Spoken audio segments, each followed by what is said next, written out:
Modi high ತೋ ಮುಮ್ಕಿನ್ high ಇವೆಲ್ಲ ಹೇಳ್ತಾರೆ. ಅದೇ ಗ್ಯಾರಂಟಿ ಅನ್ನೋ ಶಬ್ದನೇ ನಮ್ಮಿಂದ ಕಳ್ತನ ಆಗೋಗಿದೆ. ಮೋದಿ ಅವರು ಕದ್ದಿದ್ದಾರೆ, ಅವ್ರ ಬಳಿ ಗ್ಯಾರಂಟಿ ಅಂತ ಇರಲೇ ಇಲ್ಲ. ಈ ಗ್ಯಾರಂಟಿ ಗ್ಯಾರಂಟಿ ಅಂತಾರೆ.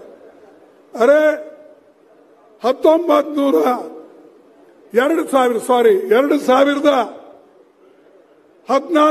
15ರಲ್ಲಿ ಅವ್ರು ಏನ್ ಹೇಳಿದ್ರು, ಈ ದೇಶದಲ್ಲಿರ್ತಕ್ಕಂಥ ಎಲ್ಲ ಯುವಕರಿಗೆ ನಾನು ಎಂಪ್ಲಾಯ್ಮೆಂಟ್ ಕೊಡ್ತೇನೆ, ನೌಕರಿ ಕೊಡ್ತೇನೆ, ಪ್ರತಿ ವರ್ಷ 2,000 ನೌಕರಿ ಕೊಡ್ತೇನೆ ಅಂತ ಹೇಳಿದ್ರು. 2 ಕೋಟಿ ನೌಕರಿ ಕೊಡ್ತೀನಿ ಅಂತ ಹೇಳಿದ್ರು. 10 ವರ್ಷದಲ್ಲಿ 20 ಕೋಟಿ ನೌಕರಿಗಳು ಕೊಡಬೇಕಾಗಿತ್ತು. 20 ಕೋಟಿ ನೌಕರಿಗಳು ಕೊಟ್ಟಿದಾರ? ಕೊಟ್ಟಿಲ್ಲ. ಈ ಗ್ಯಾರಂಟಿ ಅದು.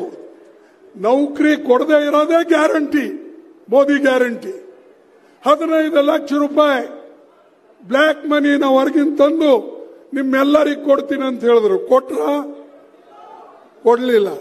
ಏನು ಮೋದಿ ಅವರು ಸುಳ್ಳು ಹೇಳ್ತಾರೋ ಅಥವಾ ನೀವು ತೆಗೆದುಕೊಂಡು ಸುಳ್ಳು ಹೇಳ್ತಾ ಇದ್ದೀರಿ?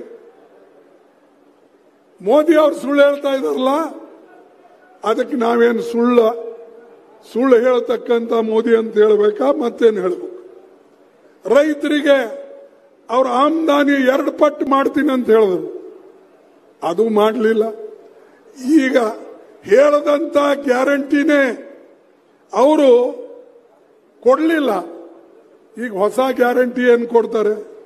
ಕರ್ನಾಟಕ ಗ್ಯಾರಂಟಿ ಅಂತ ಹೇಳಿ ಘೋಷಣೆ ಮಾಡಿ ಎಲೆಕ್ಷನ್ನಲ್ಲಿ ಯಶಸ್ವಿ ಆದ್ಮೇಲೆ ಮೋದಿ ಗ್ಯಾರಂಟಿ ಅಂತ ಹೊಂಟಿದ್ದಾನೆ. ಅದೇ ರೀತಿಯಾಗಿ ನಮ್ಮ ತೆಲಂಗಾಣ, ಹಿಮಾಚಲ್ ಪ್ರದೇಶ್ ಇಲ್ಲೆಲ್ಲ ನಮ್ಮ ಗ್ಯಾರಂಟಿಗಳು ಯಶಸ್ವಿ ಆದ್ಮೇಲೆ ಇವತ್ತು ಮೋದಿ ಎಲ್ಲ ಕಡೆ ಗ್ಯಾರಂಟಿ ಅಂತ ಹೇಳಿ ಅಡ್ಡಾಡ್ತಾ ಇದ್ದಾನೆ. ಮೋದಿ